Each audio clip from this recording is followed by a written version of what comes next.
est planté. Bonsoir Natacha Campana, productrice donc de l'écran pop dont on va parler ce soir.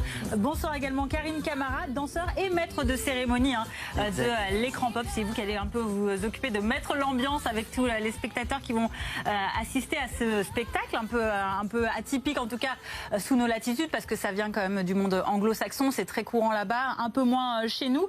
Jeudi prochain, donc on l'a dit, ce sera Grease. Vendredi, ce sera Dirty Dancing. Vous ne choisissez évidemment pas des comédies musicales à petit succès, hein. Vous prenez les blockbusters. C'est ce qu'il faut pour faire chanter les gens. Il faut prendre des films qui sont cultes et qui vont réunir un grand public de fans, et puis également, bien sûr, qui ont une bande originale extrêmement connue pour que tout le monde puisse chanter. Oui, c'est vrai. Alors ces films, on les connaît forcément. Ouais. On chante dans nos salons forcément quand on est devant ces films. Mais là, on est au cinéma et il y a plusieurs centaines de personnes avec nous.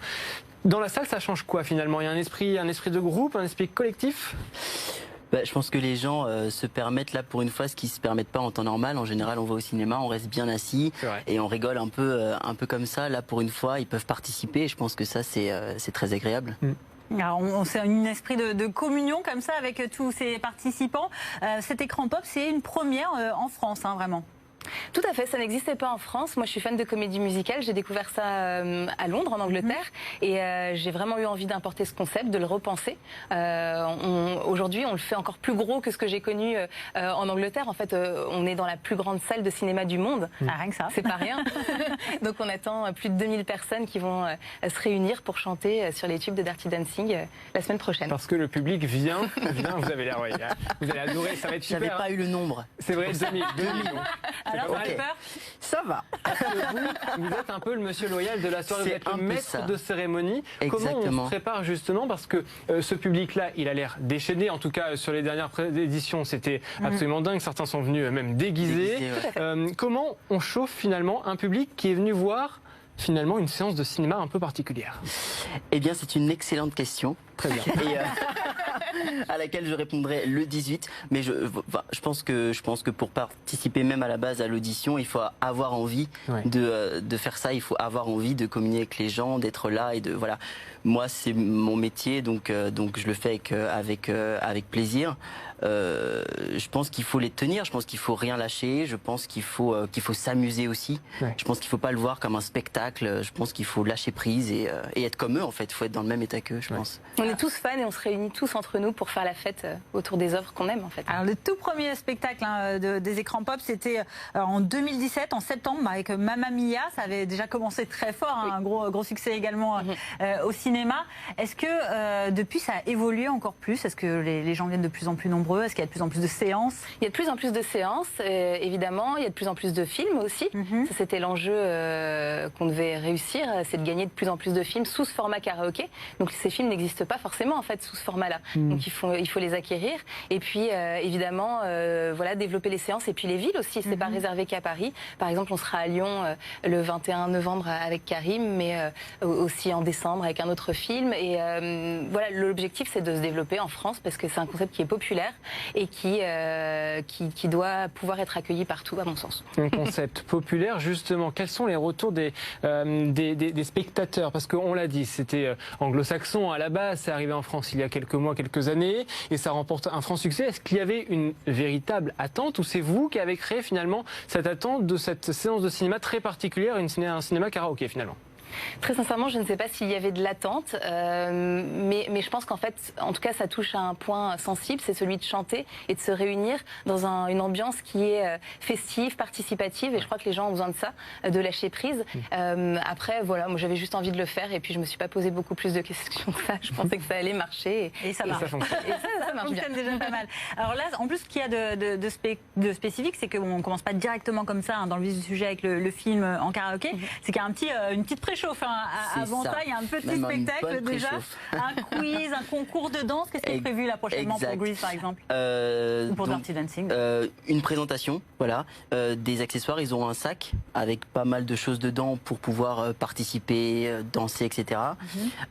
Évidemment, mettre l'ambiance. J'ai la chance d'être accompagné par des danseurs de l'ICOM, donc on va pouvoir aussi danser un peu ensemble sur scène. Et puis... on va parler des répliques cultes aussi du film, parce qu'il y en a beaucoup. Ah bah oui, on laisse pas bébé dans un coin. Exactement. Voilà.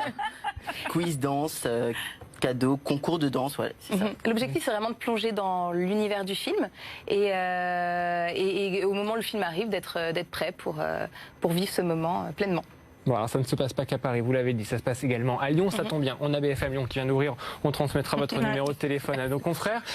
Mais parlons du public parisien francilien. On sait que le public parisien, c'est une question qu'on pose à chaque invité qui vient ici dans notre salon. Il peut être très strict dans ce qu'il va voir, peut-être il attend beaucoup de choses. Est-ce qu'il affectionne tout particulièrement le karaoké? Parce que c'est vrai qu'on voit beaucoup de salles de karaoké, de pièces de karaoké qui ouvrent un peu partout dans Paris. Là, pour la Nuit Blanche, par exemple, à l'Opéra Comique, il y avait un karaoké géant. Est-ce que le karaoké à Paris, ça fonctionne ou plutôt ça refonctionne selon vous? Je pense que le karaoké refonctionne. Ça a certainement eu une image, il fut un temps, un peu ringarde. C'est plus du tout le cas. Au contraire, je pense que c'est très à la mode. Effectivement, il y a de plus en plus de bars qui ouvrent, de concepts autour du karaoké. L'écran pop, c'est une preuve de plus. Parce que ça répond, voilà, encore une fois, à ce besoin de s'amuser entre amis, de se lâcher et de passer un bon moment. Et le chant, c'est libérateur, vraiment. C'est vrai. Alors justement, Karim, vous allez pouvoir en parler parce que vous n'êtes pas que danseur, chauffeur de salle et MC pour cette soirée. Vous êtes aussi chanteur. Vous avez multiples talents.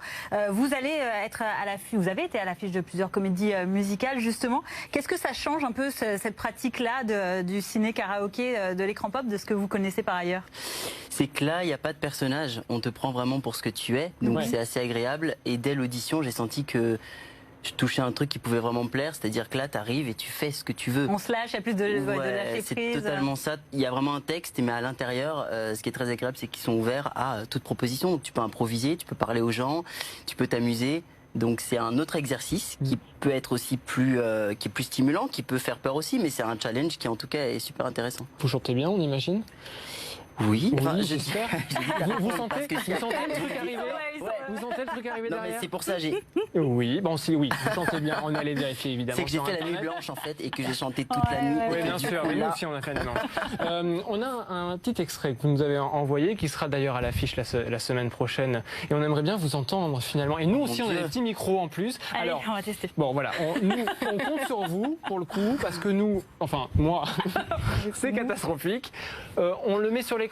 D'accord, c'est quelle chanson? C'est quelle chanson? C'est ça? You love me. Shake it off, baby. Work, little bit of slow now. Ow! I can mashed potatoes, mashed potatoes. I can do the twist, can do the twist. Tell me, baby, do you like it like this? Do you like it like this? T'imagines qu'on organise des parties de danse comme ça? Bon, c'est pas mal. On approuve? C'est bien. On approuve. Ok, bim. Vous êtes gentil, hein, parce que là, franchement, c'était. Multiplié par 2000 quand même. Oui, c'est ça. Prochaine Et surtout, fois, on avait donner tous un chanté. petit peu Mais c'était toi. Ouais, en fait, c'était que moi. Bon, bravo. J'étais au courant. Surprise. Et puis il y a un autre atelier. Alors pour le coup, on va conclure l'interview avec ça. C'est un peu de danse. Fanny, je te regarde parce que tu es un peu le personnage de cette séquence-là. On va parler un peu de danse. Je t'ai pas entendu chanter, toi. Non, mais parce que j'ai une extension de voix, j'ai fait la nuit blanche. Fanny, je vous laisse jouer. On vous laisse la scène. Alors, ok. C'est parti. Donc là, on refait la scène, c'est ça? Exactement. Donc, ceci est mon espace. Ceci est ton espace. Exact. Tu n'envahis pas mon espace, je n'envahis pas ton espace. Faut pas me lancer là-dessus. Donc, on va coller les mains ici, super. Vous allez reculer la jambe droite derrière. Donc ça fait 1 et 2, et après l'inverse. 3 et 4. Vous êtes très doués. Et ensuite, on va donc tourner ici. Donc 1, 2, 3, 4, 5, 6. Les deux. 1, 2, 3, 4, 5, 6. La synchro, c'est Parfait. C'est pas mal. On peut applaudir. Bravo. Et c'est déjà bien. Merci beaucoup, Karim. Franchement, il y a une émission là sur la une, c'est Danse avec les stars. Vous seriez- on va avoir un équivalent. On peut peut-être un jour faire ça sur BFM Paris. Merci beaucoup d'avoir été Merci, avec nous sur le Karim. plateau de Merci. Bonsoir Paris, Merci. Natacha, Karim. On rappelle les dates, donc c'est jeudi et vendredi prochain au Grand Rex, c'est dans le 2e arrondissement. Ça se passe donc aussi sur les réseaux sociaux, Écran Pop, sur Facebook, sur Twitter, sur Instagram. Bref, félicitations, bravo à vous et on Merci viendra beaucoup. vous voir. Merci, on viendra avec grand plaisir. On vous attend. La suite, c'est La sélection musicale.